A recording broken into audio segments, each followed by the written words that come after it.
Okay, so here we are with the next section, which is risk management. It is vital that all parties in any on-road training situation understand and are clear about where the responsibility lies for the safety of themselves, others in the vehicle, and other road users. There are two aspects to the management of risk in any training situation. At all times, the ADI is responsible for their safety, the safety of the people, and the safety of other road users. In particular circumstances, this can extend to taking physical control of the vehicle to manage a safety critical incident. If the ADI fails in its basic responsibility at any time, they will fail the standards check. From a training point of view, the ADI is also responsible for developing the pupil's awareness of and ability to manage risk. And it says in brackets, as the driver, the pupil also has responsibilities. This is the objective that is being assessed in this section. So the second big section is risk assessment. And this is what's really new. It was always there. I mean, you'd always fail a check test if you cause a massive crash. But now it's a much, much bigger thing. Remember, if you score 7 or less in risk management, you will fail the standards check, no matter what else you do, even if you get full score on the rest of it. So let's go over each of the boxes you get marked on for this. I think was it 5 or 6 from memory. There's 1, 2, 3, 4, 5. It's quite a big section. 5 boxes for risk management.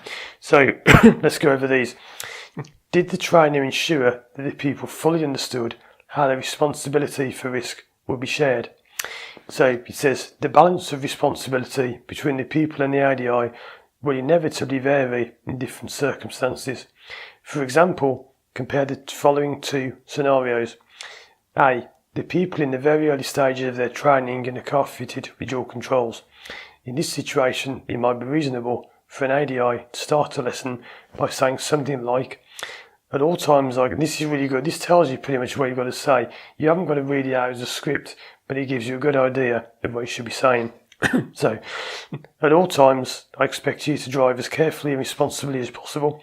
I will expect you to be aware of other road users and to control the car. However, I do have the ability to take control of the car in an emergency. I will only use these controls when I feel that you are not dealing with the situation yourself. If that happens, it will take some time to talk about what happened so you understand for next time. So you must say something like that to people at the beginning.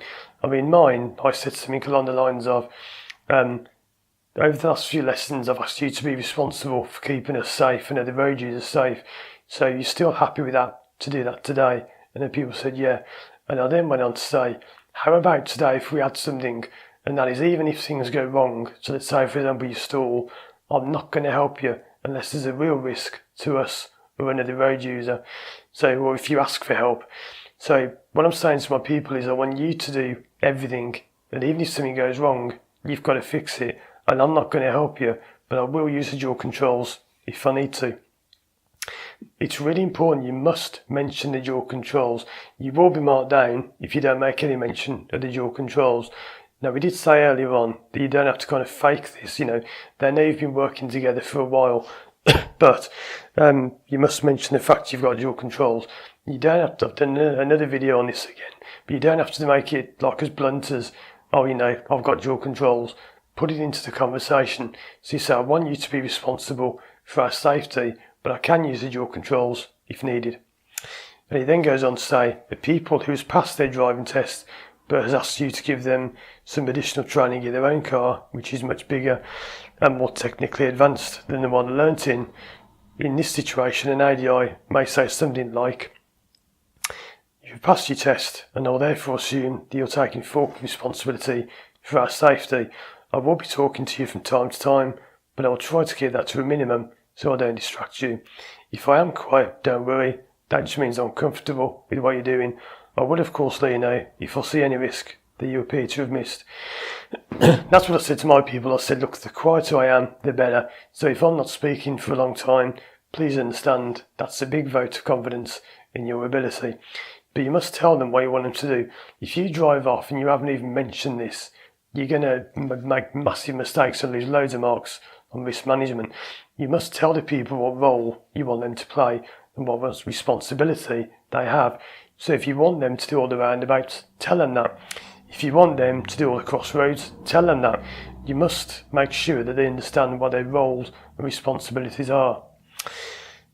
Okay, so he then goes on to say, however, this is what we just said, such opening statements and all these involved in meeting this criterion.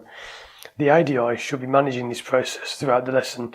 So, for example, if the people make some sort of mistake carrying out a manoeuvre, the ADI should ideally find an opportunity to analyse that mistake with the people. Having achieved an understanding of what went wrong, they might then ask the people to try the manoeuvre again. At that point, they should provide the people with clear information about what is required of them. So, for example, they might say, let's try that manoeuvre again. I won't say anything, just remember what we've said, what we've just been talking about. So in other words, just because the people get it wrong once, you don't have to jump in with fully guided instruction. It might be that you've asked them to do a reverse around a corner or something because you need to turn around or turn in the road, and they get it a bit wrong. Now, we do say don't do manoeuvres on standards checks, but you may end up doing one. Let's say there's been a crash, you need to turn around and then go the other way. And while they're doing it, they kind of tap a curb on the turn in the road.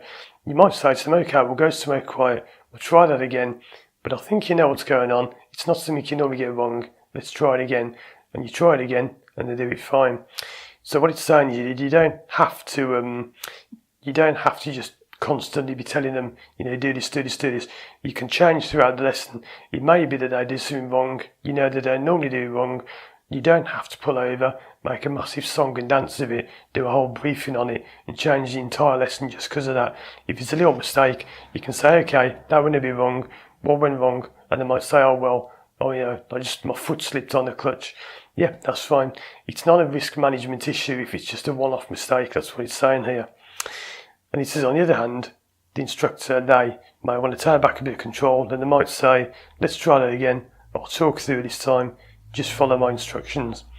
And it says, the ADI should work with the people to decide the best way of tackling the problem, and that might mean a temporary change in the balance of responsibility.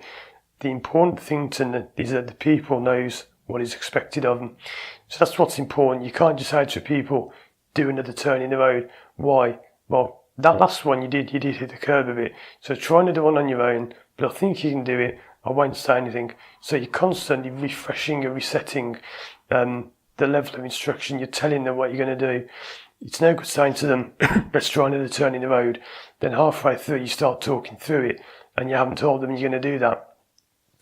So all in all, what this is simply saying is you've got to set the level of the risk based upon the people. If you've got a brand new people, you're not going to get in the car and tell them you want them to be responsible for everything. If you've got a fully trained people, you're not going to get in the car and tell them that you're going to be talking them through how to move off and turn left. Your risk management must match the people's ability, and it must be realistic so they know what's expected of them, they know what they've got to do, but you can change this throughout the lesson. If at the beginning you say, I want you to do everything on your own, and they're making a mess of it, jump in and help them out. So you've got to constantly be refreshing what you want them to do and tell them what you want them to do. And I've been to this point in a separate video. Under test conditions, there are no circumstances in which an ADI can assume that the issue of risk management has been dealt with. But even if the ADI and the people have had discussions about risk before the observed lesson, they must show that they are actively managing the issue for assessment purposes. And I did this, like I say, in a separate video. This one paragraph tells you that the standards check is nothing like a normal lesson. What it means is you can't get in the car and just say, let's go, and you haven't even spoke about risk management. Even if you've said to the people we're on the way to the test centre, I want you to be responsible for roundabouts or whatever, you must say it in front of the examiner, like the dual control thing. You can't just assume that the examiner will know that. You must set a level of risk agreed with the people. So you must say, I want you to be responsible for doing roundabouts, doing crossroads, but I'll help you with the bigger ones. You must set this as a clear level at the beginning of your standards check. Indications that all the elements of competence are in place could include asking the people what is meant by risk. So you can say to the people, on today's topic, what could cause a risk? Like on a turn in the road, could be people walking behind you or in front of you. That could be a risk. Asking the people what sorts of issues create risk, such as the use of alcohol and drugs. Again, you're probably not going to get too involved with that, and people know that it's not something that you're going to get too much talking about. Explaining clearly what is expected of the people and what the people can reasonably expect of the ADI. As we just said, set the level, tell them what you want them to do, ask them what they'd like you to do. You can ask them, how would you like me to help you? If you do have trouble, how can I help you? And the people might say, can you just talk me through it? Or they might say, can you take over the controls? You'll start rolling back. You must know what's expected. So both you and they know what's expected. You can't, for example, go off and start a lesson and the people get to a roundabout and they've got no idea if they're expecting you to do it. Are they doing it? Are you going to break? Are they going to break? Are you talking them through it? Are you going to ask them questions? It's a mess if you don't set a clearly defined role of what you're going to do, what you're each going to do. And it says, last point here, checking that the people understand what is required of them when there is a change of plan or they ask to repeat an exercise. So if you change a lesson plan, you've got to change your risk management. It's no good saying to people, I want you to be responsible for roundabouts, then they're going to do one wrong, and then you say, okay, I'm going to talk through them all, but you don't go over in detail. You've got to pull over and say, right, I was going to get you to do them on your own, but what happened on the last one, I want to be wrong. So how about now, if I talk you through in more detail, and then people says, yeah, that would be good. And you say, okay, so what was it about the last one that went wrong? And they might say, well, I didn't see that road over there. So you've got to find out what went wrong and change your level of instruction accordingly. Because risk management is really down to level of instruction. It's like the old fully guided, prompted, independent. You're effectively telling the people what you're going to be doing in the lesson. So this is really like the old level of instruction score you used to get. So those are what you should be doing, those things. Indications of lack of competence include failing to address the issue of risk management, so you don't even mention it, you don't set any roles, giving incorrect guidance about where responsibility lies for the management of risk. So if you just say to the people, you can be responsible for everything, and it's all your fault, and whatever happens, it's your fault, and they're not ready to handle the situations, and you're leaving them on their own and they're floundering, that's wrong because you've set the wrong level. Failing to explain how dual controls will be used. You must explain that you've got dual controls and when you will use them. So like I said before, just say I'll use them if needed, but only if you start rolling back or only if you ask me to help you. Undermining this is still what you shouldn't be doing. Undermining the people's commitment to being safe and responsible by agreeing with risky attitudes to alcohol use. That's what I mentioned earlier on in the first video I did. Just silly, you're not going to say to people, oh yeah, I like to have a drink before a lesson. I can't see what all this fuss is about drink driving. These are quite silly things you're never really going to say. And the final thing you don't want to do, asking the people to repeat a manoeuvre or carry out a particular exercise without making sure that they understand what role you're going to play. So if you just say, you've done a turn in the road, do it again, do it again, do it again. Why? Say, do it again, I'm going to help a little bit more this time. Okay, do it again. I'm not going to say as much this time. Do it again. I'm only going to talk about the pedals, not the observation. So you must update what you're doing with the people. Next point. Were directions and instructions given to the people clear and given in good time? Directions should be taken to mean any instruction, such as turn left to the next junction or try change your gear a little later. Any input from the ADI must be sufficient, timely and appropriate. It's important that the ADIs take account of the ability of their pupils when given directions. Directions given late or in a confusing or misleading way do not allow the people to respond and can make weaknesses worse. So if you're constantly, this is quite basic, if you're constantly saying to the people, oh quick, next left, oh quick, that road on the right, that one quick, brake, too late. You must plan well ahead. And this is actually wrong what it says here. When it says turn left to the next junction, you should always, as I've done in another video, the one about the marking sheet, you should do location, direction. So you say the next junction, turn left. You never should say turn left at the next junction because the people have turned left before you've said at the next junction. So you name the location, at the roundabout, turn right. The roundabout, go ahead. If you say go right the roundabout, sometimes your people have turned right down the first road you're going past before you've even got to the roundabout. So if you do that, you're making witnesses worse, because the people's going to get worse and worse. People blowing the horn at you, getting annoyed, and it's your fault. And it says here, a very important point, too many unnecessary instructions from the ADI can both demotivate the people and create a real hazard. Remember, it's an offence to use a mobile phone while driving, because this is known to create a level of risk equivalent to, or in some cases greater, than driving while drunk. It cannot therefore be good practice to constantly bombard the people with unnecessary questions. So quite simply, don't say more than you need to. Say something like roundabout left, roundabout right. And it's quite obvious, but you don't want to be just saying things like, oh, the roundabout will go left, that house looks nice over there. So that one there, that one for sale, that house. Nice that one is, isn't it? Is yours like that? Yeah, roundabout left. Don't waffle on about things that have got no relevance. So, quite a short section, this is quite easy, this. I got marked down on this on my standards check, which is unfair because I used the sat-nav and the sat-nav malfunctioned. So I had to jump in and give directions, and he said you were giving directions too late. Well, yeah, that's because the sat-nav malfunctioned. So I won't be using the sat-nav again on my standards check.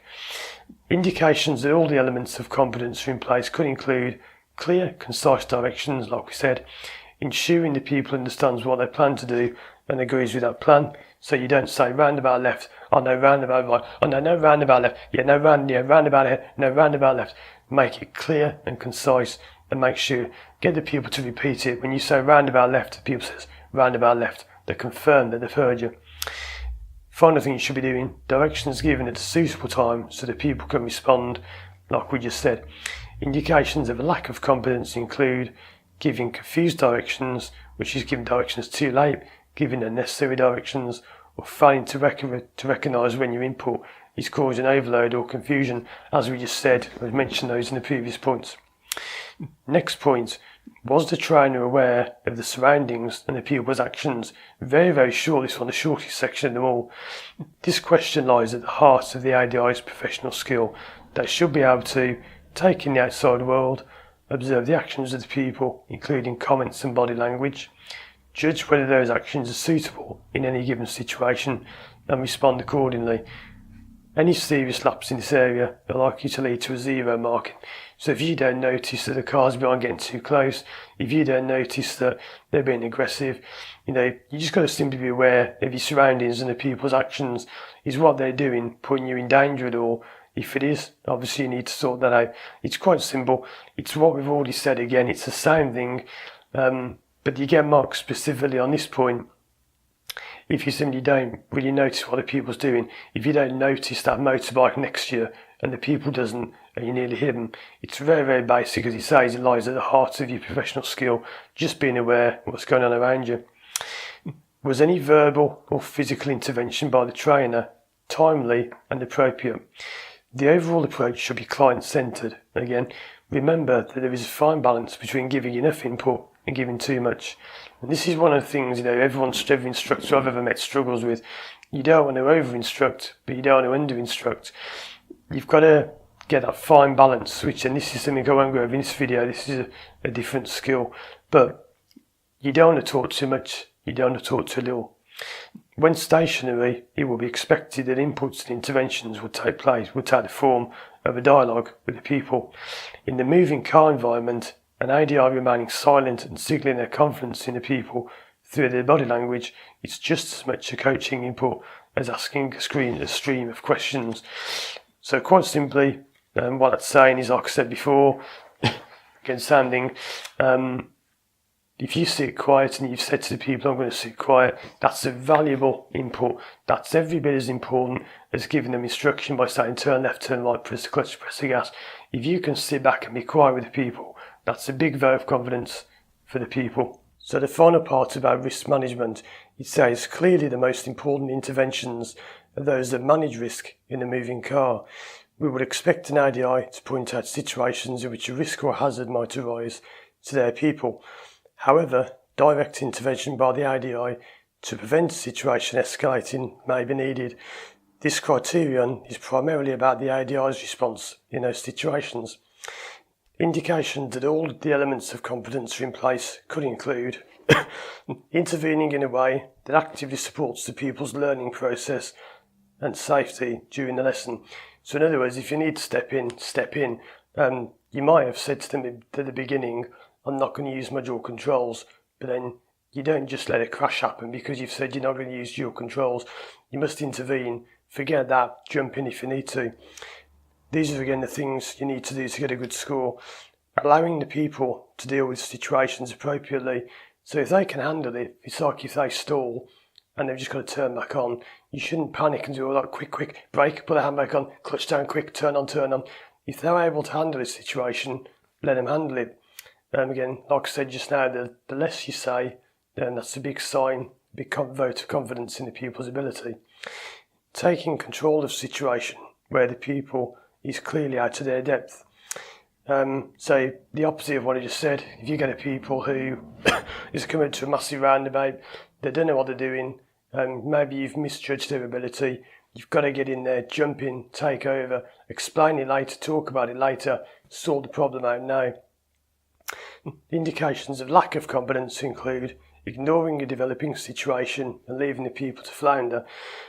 Classic example of this is when you get a car behind you who's getting too close and you don't even mention it and you just let the people get panic, and they're looking in the mirror, you're looking in the mirror, the examiner's looking out the back, they know what's going on, but you just ignore it. So you must talk about it and use it as a positive learning experience. Ask the people what's going on behind them. Are we doing anything wrong? Are they doing something wrong? Is it worth us pulling over, letting them go? So don't just ignore situations, and don't ever just think the examiner hasn't noticed, because it's easy when you're sitting in the back. You've got much less to do than in the front. When I sit in the back and I teach instructors, it's so easy to see things going on that sometimes the instructor even misses because you've got so much time sitting in the back. You're not actually working yourself, not in the same way. So also taking control of the situation the pupil is clearly dealing with appropriately. So again, like I just said, if they're handling the situation well and you jump in unnecessarily and you take over for no reason, it's not good. You'll get a 1 or a 2 if you do that. If there's a mark out of 3, you'll get 1 or 2. Constantly intervening when unnecessary, as we just said. Intervening inappropriately and creating distractions. So if you're asking too many questions when a pupil's trying to handle a tricky junction, you start asking them questions about the next topic or whatever. No need to do that. Undermining the pupil's confidence by simply doing all of the above. Reinforcing the ADI as a person who is in sole control of the lesson. As we said right at the beginning, the pupil should be at the centre of everything. So the pupil should feel they are taking responsibility and they're controlling it. So even if you're talking through a situation, pull over and discuss it with them. Ask them why you did certain things. Why did I say this? Why did I say that? Why did we have to do that? So yeah, now on to the last part of this section, which is, was sufficient feedback given to help the pupil understand any potentially safety critical incidents? If a safety critical or potentially critical incident does occur, it is vital that the pupil fully understands what happened and how they could have avoided or dealt with it better. And this is really what we just said. Let's finish the paragraph. Ideally, the pupil should be supported to analyse the situation for themselves, as we just said. However, it may be necessary for the ADI to provide feedback if, for example, the pupil simply did not see a problem. So let's say that the pupil sail straight over a mini roundabout. There's no point saying to them, why did you go over that roundabout? The answer you'll get is, what roundabout? So there are times we need to step in and give them feedback, as we're going to talk about now. That feedback should be given as soon as it's practical after the incident. Really important, talk about it as soon as you can, within 3 or 4 minutes. Don't let the people do something really wrong and then half an hour later you say, half an hour ago on that roundabout, do you remember when he crashed? Yeah, you've got to pull over and talk about it as soon as you can. If you can't pull over, maybe like on the motorway, you've got to talk about it as soon as you can. So it goes on to say, the indications that all the elements of competence are in place could include, as we just said, finding a safe place to stop and examine the critical incident. So again, I've read this before, so I know what's coming up. Allowing the people time to express any fears or concerns the incident might have caused. So you can't just ignore it. If they've nearly crashed, you need to ask them, how do you feel about that? And they'll often say, well, I'm a bit shook up by that, do you mind if you pull over for a minute? And you might be thinking, oh, they never say that. It's probably because you never asked them. You must ask them how they feel after a situation. Supporting the people to reflect clearly about what happened, as we said, talking about it. Providing input to clarify aspects of the incident that the people just don't understand. So they might not have seen that the person behind was talking on the phone. That might have been the problem. They were too busy on the phone. The people didn't notice that. When you tell them they was on the phone, they say, oh, now I get it, yeah, they weren't paying attention. They thought they were doing something wrong, but it was actually the person behind doing it all wrong. Support the people to identify strategies for future situations. So you say, if that happens again, what could we do? Good example is on a roundabout. If you're going to come off a roundabout, you check the left mirror, or they don't check the left mirror, the signal, and they hear a horn going off. So you might pull over somewhere and say, what could we do better about that? Well, I didn't see that car, so how could you see them? Well, I could look in my mirror. Okay, so how about we're going to try that again? We're going to go around the roundabout, we're going to get to look in the mirror. And even if no one's there, we're going to pretend that there is someone there. We're going to go around again, and you can ask the people, you don't tell them, you say, what could we do? And they'll say, maybe I could go around the roundabout again. Don't come off. Yeah, so we're going to go around the roundabout. We're going to check the left mirror, pretend there's someone there, even if there isn't. I'm going to go around the roundabout again and come off next time. Or if it happens again, come off next time. So we kind of laid the plans for when it happens again, if it happens again in the future. Providing input where the people doesn't understand what they should do differently. So if they don't understand what you've just said, go into it in more depth, talk them through it. If you show them, it may make more sense than if you tell them. Checking that the people feels able to put the strategy into place, as we just said, by practicing it. Agreeing ways of developing their competence if the people feels the need, so doing it again, or looking at different methods. If they don't want to go around the roundabout again, maybe if that car's coming off in the left lane, we come off in the right lane. So you've got to look at it different ways. Indications of lack of competence include failing to examine the incident, so you just ignore it, no bother talking about it. Taking too long to address issues generated by an incident. As we just said, don't leave it too long, pull over, talk about it. Not allowing the people to explore their own understanding. As we just said, don't give them an answer, ask them for the answer. And if they don't know, then tell them. But you must ask them what they want to do, because otherwise it's your strategy, not their strategy. So the one with the roundabout, if they've been told, look in the mirror, they won't remember it so well. They'll think, oh, what did my instructor say when this happens? Smash, too late. If you've asked them, if that happens again, what do you do? And they think, oh yeah, I said I'd look in the mirror. And there they go. And it's a proven fact, if people come up with solutions themselves, they remember them better than if you just tell them the solution. There's an old saying, isn't there, something like, teach someone to fish and they can feed themselves for a day. No, what's the saying? Sorry, wrong. Give someone a fish and they can feed themselves for a day. Teach someone to fish, they can feed themselves for life. So don't just give someone the answer, teach them what the solution is, but the solution comes from them, not you. So failing to check the pupil's ability to put in place the agreed strategy. So again, if you tell them what to do, or even if you ask them, but you don't actually go and do it, you must actually go and do it.